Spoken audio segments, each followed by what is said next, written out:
Good evening, good afternoon, good morning, depending where you are. My name is Lionel Howard, and I'm the Academic Dean and Associate Professor in the Graduate School of Education and Human Development. And it's my pleasure to welcome all of you on behalf of Dean Foyer and the school to our annual Ecology of Education presentation featuring Dr. Jihae Cha.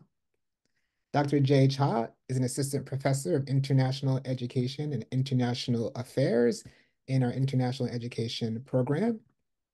And Dr. Cha's talk today will take on the question, to what extent does storytelling enable young people with refugee and immigrant experiences to navigate their sense of self and community? Dr. Chas will present a study analyzing the effects of storytelling camp for youth, which include creative writing, songwriting and music, and visual arts. The week-long summer camp provides a platform for students to facilitate active listening, connection, and sharing of stories. Interweaving frameworks of youth agency and narrative identity, the study examines the role of non-formal educational spaces in enabling youth with refugee backgrounds to exercise varying degrees of agency and creating their own narratives through multimodal storytelling. So sort of set a little bit of guidelines for our presentation. Please know that we are recording the presentation this evening, and we will be stopping the recording at the start of the Q&A session. During the Q&A session, you will be invited to ask questions of Dr. Cha by raising your hand or making a note in the comment to which I will repeat to her. So Dr. Cha, you have the floor. Great. Thank you so much for the introduction, Dr. Howard. I will now share my screen.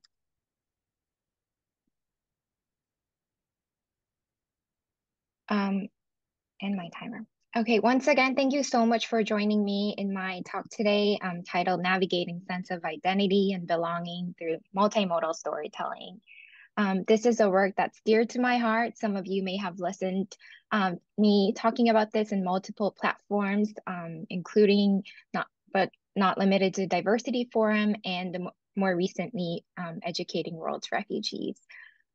So today I will be going over some of the introductions of first myself. For those of you who are unfamiliar with my work, I will introduce my conceptual and theoretical approach as a scholar, give you a brief overview of the global forced displacement and refugee resettlement here in the United States. And then I will spend bulk of my time talking about the project titled Stories Worth Sharing, or the storytelling project that I conducted in Georgia. I will end up with some of my plans for ongoing and future research. And I really expect that everyone will be engaged in the Q&A, especially from students as well. I do have a discussion and reflection question that we all can think about. So where do I position myself as a scholar? So I consider myself as an interdisciplinary scholar who is interested in looking at issues in refugee education and the lived experiences of displaced people and communities from different angles and disciplines. I've been particularly interested in the schooling experiences of refugees in the camps in East Africa, their academic motivation, sense of belonging, psychosocial and social emotional well-being, and the practices and policies that help or hinder their education.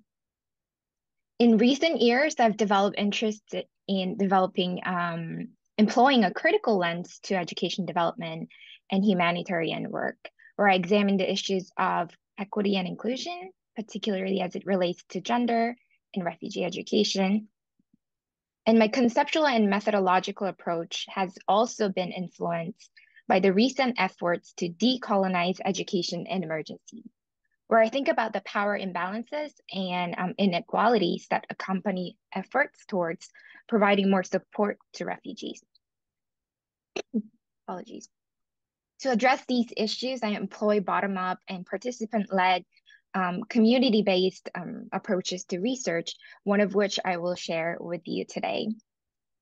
In emerging these fields and bodies of literature, my research is at the intersection of education access, quality, sense of belonging, psychosocial and social emotional well-being, and the ways in which these factors influence school-going behaviors of children and youth in displacement. And today, in particular, I want to talk about the resettled refugees and the ways in which they feel or not feel the sense of belonging here in their upon resettlement here in the United States by employing participatory action research and narrative inquiry. So just briefly, the world is witnessing the record levels of displacement since the Second World War. When I was presenting at GW for my job talk 2 years ago, the number of forcibly displaced populations was 89.3 million. Shortly less than 2 years now, as of October 2023, over 110 million people are forcibly displaced globally. The media is teeming with stories of and numbers of these refugees and internally displaced populations, but we can't really feel how large or how big is the number. So I try to calculate how this is. So 110 million in the case of the United States is equivalent to the entire population of California, plus Texas, plus Florida, plus New York, and Pennsylvania. So everyone in these states are uprooted from their homes. In case of countries, it is the whole country of Egypt or Philippines in displacement. So you can get a sense of how big or how serious the situation is. Among these globally displaced populations, 36.4 million are refugees. We hear a lot about refugees, but who are they? So refugees are people who have fled war, violence, conflict, and persecution and crossed an international border to find refuge in another country. They are unable or unwilling to return to their country of origin because of the fear of being persecuted for reasons of race, religion, nationality, and so on. So again, what does global displacement have to do with us who are here in the United States? I get this question a lot. In fact, we are encountering the influx of refugees here in the United States. Here in the DMV area and elsewhere, we see that a lot of states and communities are welcoming refugees. In the first 8 months of fiscal year of 2023, nearly 31,000 refugees have resettled here in the United States. Here is a graph showing that the number has increased. And the past 2 decades show that more than 40% of all of these refugees came from Myanmar, Iraq, Somalia. And in between 2010 and 2020, the largest number was Democratic Republic of Congo, followed by Myanmar, Ukraine, and more recently, Afghanistan. The origins of US refugee arrivals, you can see here in the number. So when they arrive, where do they end up living? Here is a brief overview of the state of residence. The largest number in Texas, followed by California, New York, Michigan, and the rest share similar number. Today, I will focus on one of the large refugee hosting communities in Georgia. So why Georgia? There is a tiny town called Clarkston in Georgia. Starting from 1980s, the refugee asylum program saw that Clarkston, which is about 30 minutes from Atlanta, is a good fit for displaced persons due to its proximity to Atlanta, affordable housing options, access to public transportation, and major highways. We see waves of resettlement constantly since, as you see, for the past few decades. And the population has increased from 7,000, has doubled for the since 2010. Over half of the population is estimated by some to be foreign born. And recently, as I said, Democratic Republic of Congo, Myanmar, Ukraine, Afghanistan to reflect the global displacement. So Clarkson, not many people know, but is the most diverse square mile in the US, according to New York Times. Or some say that it is the Ellis Island of the South. Um, refugees, for many refugees, over 60,000 of them, Clarkston was their first American home. And over 60 languages, ethnic languages included, are spoken in 1.1 square mile. A new language every 100 square feet. You can see the diversity from these numbers. More recently, you can see that 61.9% of families speak the language other than English at home, and 35.7, almost 40% of them are under 18 years old, which means they're school-aged or school-going. Here is the picture that depicts how diverse the schools are in Clarkson. Left showing more of a lower primary, and the right, you will see that it's the only high school in Clarkson, which is Clarkson High School. Why did I end up talking or going to Clarkson and talking to these children and youth who are considered resettled refugees? I was able to meet with Mesa Pa, who is currently an MA candidate pursuing elementary education in Colorado. I was connected through a faith-based organization or a local NGO in Clarkston, and was able to listen to her stories. And we published in Forced Migration Review an article called Voice, Identity, and Listening, Reflections from a Refugee. She really wanted to share her story. She wanted to share her story in the form of writing and documentary. And I got connected to her, and she was really excited to find ways to share stories and ensure that the community also shared the story. So these are some of the stories that Mesa saw, and this is the birth of this project. She said, I remember the first day of high school. Along the walls were banners with the word welcome in different languages. I was fascinated by the diversity of the languages, but more importantly, I was excited by the idea that the classroom would be a space where I could finally process some of my experiences and thoughts that had been bottled up inside me for many years. So Mesa, who is a refugee from a refugee camp in Thailand, she came to the United States at the age of 12. So when she first came to Clarkston, she was really excited to be enrolled in high school. And she was excited to share some of her background, some of her stories to colleagues, to classmates and teachers. She said, however, I quickly learned that the celebration of multiculturalism that was openly on the wall or the display never left it. The different languages were never practiced in classroom discussions, and there were no opportunities to share our stories. So she was very frustrated until she met a couple of mentors and this NGO called Proskuneo, who gave her the opportunity to create digital storytelling. And after a couple of months that she was able to write her stories and make it a documentary, this is what she said. Today, I can share my personal journey and go after my desire of becoming an educator, especially for students who have a similar background as me. Now I know what kind of things the students need. So I think I'd be able to come up with strategies to support these kids. Excuse me.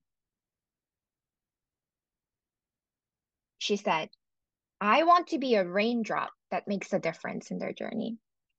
So Mesa was looking for opportunities to really create space to ensure that other people in the community also experience storytelling. So she was the one who actually suggested that we do something about it. And that's why my collaborator, Dr. Choi from Montclair State University, and I came up with this project called Navigating Sense of Belonging and Identity through Multimodal Storytelling. So the questions that we asked actually came from Mesa herself and said, if given the space to talk about themselves, how do children and youth with refugee backgrounds in Clarkson narrate their stories? We turned this into more of research question to ask to what extent does storytelling, and here we use multimodal storytelling in an attempt to provide students with more medium to explore different platform and channels. So the research question was, to what extent does storytelling enable children and youth with refugee backgrounds to navigate their sense of identity and belonging?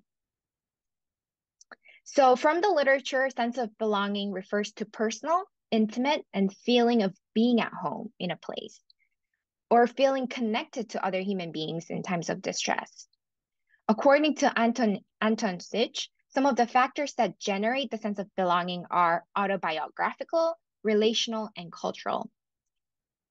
The construct of belonging, which we use, is highly intertwined with identity, which we believe that is perceived as fluid, multifaceted, and shaped through interactions with others. In addition to the literature, we were very interested in finding more about what do the participants and how do they describe the belonging. And when we asked them, they answered in similar ways, saying belonging means being surrounded by people who know me. So it's being surrounded by people, community who they can relate, feel connected, and communicate. It is also being in a safe place where you don't feel judged and feel comfortable. I really like this phrase. Someone said, belonging is where my heart is. We also faced some challenges in students navigating where they are and where they belong. So we decided to embrace the ambiguity in belonging. One participant said, "I don't know what I'm even feeling right now. Do I belong to my ethnic group? Do I feel like I'm more American? Sometimes I just don't know where I am, who I am, where I belong. I think I am somewhere in between my ethnic culture and American culture. I don't know if I'm completely part of a culture. So I'm having a hard time deciding where I really belong, here or there. So that's a big question for me." So we decided to not define belonging through this process and come back later on how participants use their own definitions of belonging and whether or not they decide where they belong. So the methodological approach that we take is participatory action research that values indigenous knowledge and believe that the individuals who are from the community have they are best positioned to identify issues pertaining to their communities. We also take narrative inquiry, not only allows the opportunity for youth from refugee backgrounds to reconstruct memories, but also extend invitation to others to do so. So here is a project timeline. This was an year-long project that started in August of 2022, where my collaborator and I visited Clarkson to conduct storytelling workshop with Mesa, who was a co-facilitator. After that, we invited people from the workshop whether or not they wanted to be part of a storytelling workshop. And with 5 participants who signed up, we decided to do a monthly storytelling workshop series online where participants themselves decided which stories or which themes they wanted to share. Throughout those workshop series, they were able to come up with their own story. And fortunately, they came to George Washington University to present their stories in Diversity Forum, which many of you attended, and we appreciate it. After the presentations, we had retreat where we talked about the reflections and also plan for future storytelling camp, which we organized. Today, I am going to focus mainly on the participant-led storytelling summer camp, which is a week-long summer camp that we hosted in July of 2023. So the research team visited Clarkson and conducted a week-long summer camp from July 10th through 15th of 2023 with 5 young adults with refugee experience for Clarkson. They are the ones who actively participated in the PAR, Participatory Action Research, and they were the leaders. So we hereby call them the camp leads. And we have 1 on-site coordinator and 10 volunteers who helped organize the logistics as well as the recruitment.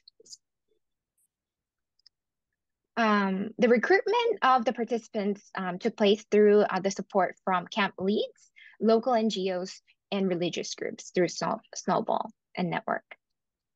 As a result, we were able to recruit 15 participants ages between 12 and 18 with refugee and immigrant backgrounds. The nationalities and ethnicities you can see here were diverse, but majority of them came from Burma with Chin and Karen ethnicities. We were able to collect the artifacts and narratives written by the participants, as well as some of the discussions and reflections each day. And we conducted semi-structured individual interviews with 9 of the participants upon completion of the camp. Here's a brief schedule at a glance, because some people were interested in finding out how are we able to conduct, how was a day, how did the day look like in the summer camp. On the very last day, we also had a celebration where we invited families and communities, and we curated the artworks as well as some of the storytelling. We conducted storytelling celebration with these families and communities in presence. Here are the photos from the camp called Stories Worth Sharing. Just letting you know, I wasn't able to go through all of the process of designing the camp, naming the camp, and designing the curriculum of the camp and all, but I really want to appreciate these 5 camp leads who are able to pull together this wonderful camp in Clarkson. Again, acknowledgement to all of those who supported this project, as well as those who came to listen to some of those stories on campus and your faith in the power of storytelling. Okay, now I want to share some of the preliminary findings. We still are in the process of analyzing the artifacts. So today I'm going to share with you some of the songs, selected stories, and thematic findings from the interviews. So here are some of the song lyrics composed by the students. One example is written by a Sri Lankan girl named called Night Falls. She wanted to describe her feeling at night, where she felt loneliness, emptiness, powerless, but also hopeful. She said, in her last lyric, she says, "Finally, I found a home where I feel like I belong." So when given opportunities, students really wanted to talk about their emotions, how they felt, and how they navigated the sense of these emotions. Another song written by someone from Burma, from a Zomi community, it goes like this: "You're light in my life, treasure in my emptiness. You're joy in my sight, strength in my challenges." And we gave opportunities for them to also share stories in their own language to take into account that linguistic diversity and preference. And this male student wrote in Zomi. It says, "Don't be afraid and be brave. In hard times, I will stand by you." from nonfiction class, we collected some of the stories, both poetry and nonfiction writing. And one of the writings goes like this: self-affirmations. I hope you hear you as I have the courage to believe that you're deserving of everything you desire, that you are capable and worthy of curating the kinds of life for yourself that sparks something within you. I hope you never let conveniences or easiness stand in your way. So this girl from Democratic Republic of Congo wanted to continuously provide self-affirmations to herself and make sure that she feels the courage and the confidence. One immigrant youth shared about her name. She said, every moment, every day, and every year of my life, I'm always learning something new about my own identity and my family's identity. As I realize the significance of my name, the phrase living up to your name has become less of a burden and more of a blessing. So you from these writings you see from emotions to realization to continued navigation of identity, not only personal, but also family and collective identity. Um, just quick snapshot of some of the artifacts we collected. You can see that when given opportunities, students really use um, um, different materials to really show their preference, their identity. On the left, you can see the current flag and a bag, and on the far left at the corner, you can see I was born in the U.S., but my parents grew up in Burma, and you see all these nationalities and ethnicity mixed in the figure. Some of the preference in the middle, like does he like fish or does it like nature? You can see all these preferred things that make him feel belong here in the United States. On the far right, you can see multiple boxes, entangledness and untangledness. This immigrant youth has been moving places from places to places, and that made her feel more complicated in navigating her real sense of self and identity. So preliminary findings show that participants felt very strong sense of relatedness and connection to the camp leads who were the participants of the participatory action research. It's really confusing, but the camp leads are the ones who designed the camp, right? So when they designed and implemented the camp, the people from the same community participated and they really felt a strong sense of connection. One participant said, you know what? Their stories, the stories of the camp leads, had a big impact on me. For example, when someone was sharing, I didn't expect to relate with his story that much. When he shared that sometimes he didn't feel the need to travel back to Nepal, but then he also felt like he was banning his culture, I resonated a lot because I also never felt like I had to return to Myanmar, but I also know that my culture is in Myanmar. So the connection was there. Another participant said, the story was very impactful to me. I don't know why, but it really hit me to a certain sense that my culture does matter. And that I should be like learning more about it and telling others more about my people and my culture. Like try to be more connected to your background and your culture. So as they feel the sense of relatedness, you can also see that they begin thinking about their culture and their background and their identities in these circumstances. Moreover, some participants recognize that through storytelling, their stories are distinct and unique. Another participant said, I really didn't have a story to say, or I didn't have a good enough story to share. It's interesting how she calls it good enough story because it seemed really minor.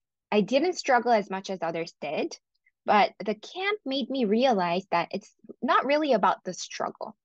It's like about the experience that you have. It made me realize we all have a story to share, even if it's little or big.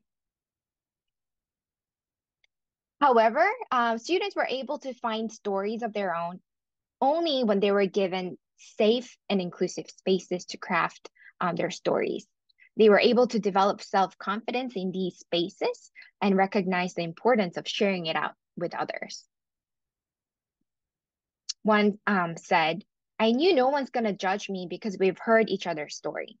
So I felt like we can come together. We could become one. When we all share vulnerabilities, that's how we become a little bit closer. And another said, now I feel like I'm ready to share more of my stories because this camp definitely gave me a push, knowing that it's not that scary speaking to an audience that are willing to listen. So yeah, I just feel like I want to do more of storytelling. So when students are given space where no judgment was attached and where they can freely share their challenges and vulnerabilities, they felt less scared because the audience connected with them and they showed interest and willingness in listening and supporting their storytelling and story developing.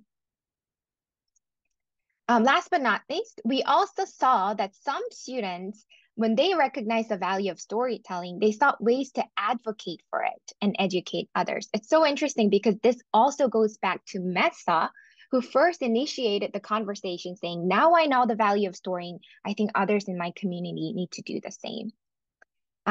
Some of them really asked us when we're going to do this again because they desire to help others. They said, can I invite my cousins? Can I invite my siblings? Because we really believe that they also need to find their voice and identity. One participant said, I think people who think their story doesn't matter or hide it from others or think that it's simply nothing, I would say they would need to come to this camp because it shows like how much stories do matter in the process. And in this process, you will find your own story. She asked us multiple times, I want to help them. I want to be a volunteer. I want to add more to them. So the conclusions from these interviews and some of the artifacts are this. Children and youth with refugee backgrounds experience belonging through constant navigation and construction and reconstruction of identity across past, present, future, and informing them of what they wanted to do and could belong to. Storytelling, we found that it provides a space for youth with these backgrounds to retreat from being foreigner or alien and become individual or student by restoring hope for the future and experiencing belonging. We also saw that stories are culturally sustaining and it can offer ways in which these people can reflect, not only reflect on their own stories, but become active agents. So the big implication for this study is we have to reimagine school because this was conducted in a non-formal education setting. How can we reimagine school and community as a space for belonging and listening? And how can we make it more sustainable practice and beyond just a week-long camp? So the discussion and reflection question that I've been grappling with, and I want everyone in this space and to really think about is in what ways, as we educators, practitioners, policymakers, researchers, create space for these children and youth with refugee backgrounds or experience to feel a sense of belonging and positively navigate or construct identities in their new social milieu, which is around us here in the United States. As a result of this study, I've been working on another study that potentially will help mitigate some of these challenges of lack of space. I looked at the literature and found out that the education here in the United States is underprepared to meet the needs of the students, especially newcomers or refugees. Teachers may have, I'm not saying they don't, but they may have little or limited knowledge about ethnic cultures of the students in their classrooms or communities in which their school is located. When teachers are unaware of these cultures and languages, students may feel less belong to the school or classroom. And that is why we need to conduct research in schools, which reveals that resettled refugee youth appreciate teachers who seek to understand their stories and backgrounds. So we do need teachers who seek, constantly seeking storytelling in the classroom, after school programs and many other platforms. Um, Alongside school-wide culturally responsive and sustaining pedagogies, policies, and practices, we also need to think bigger by increasing the number of teachers of refugee and immigrant experience. So here we mean by anyone who was a teacher in the country of origin, but wasn't able to continue teaching because of the certification, right? So how can we find ways to increase the access of these teachers in the US education system to create more equitable, joyful, and belonging learning environments for these students? So, in addition to some of my current research, I came up with a new research project in collaboration with my partnering organization, Childhood Education International, called Pathway to Teaching. So, this project hopefully will create opportunities for increased sense of belonging and culturally responsive and sustaining learning environments for and with teachers with refugee background. So the questions that we ask in ongoing and future research are these. What does it take to create meaningful and supportive pathway into teaching profession for adults with these backgrounds interested in education? To what extent can school leaders and administrator create supportive environment to nurture sense of belonging for teachers, and then the teachers to provide sense of belonging for the students?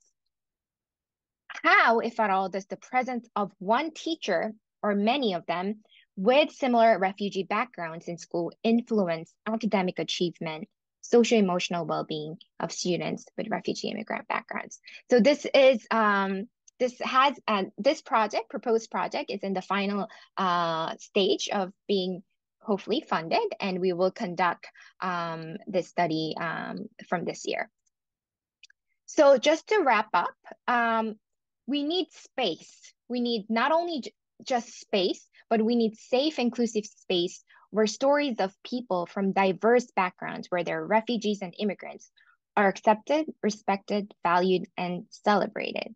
Hopefully, this space is in the community that we live, not only in the communities, but also in formal education settings.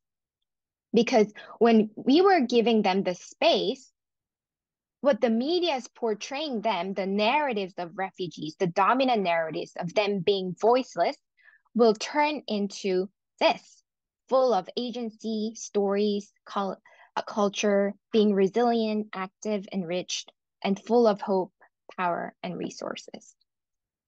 So I thank you for joining us today.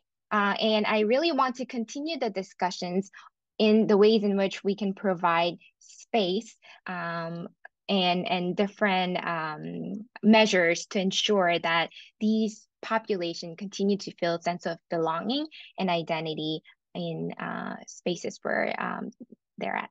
Thank you very much, and I look forward to question and answer. I just want to end with this one poem written by one of the camp leads. It really beautifully captures the emotion of a PAR lead, PAR participant, in conducting this whole participatory action research. I'm just going to read this last point.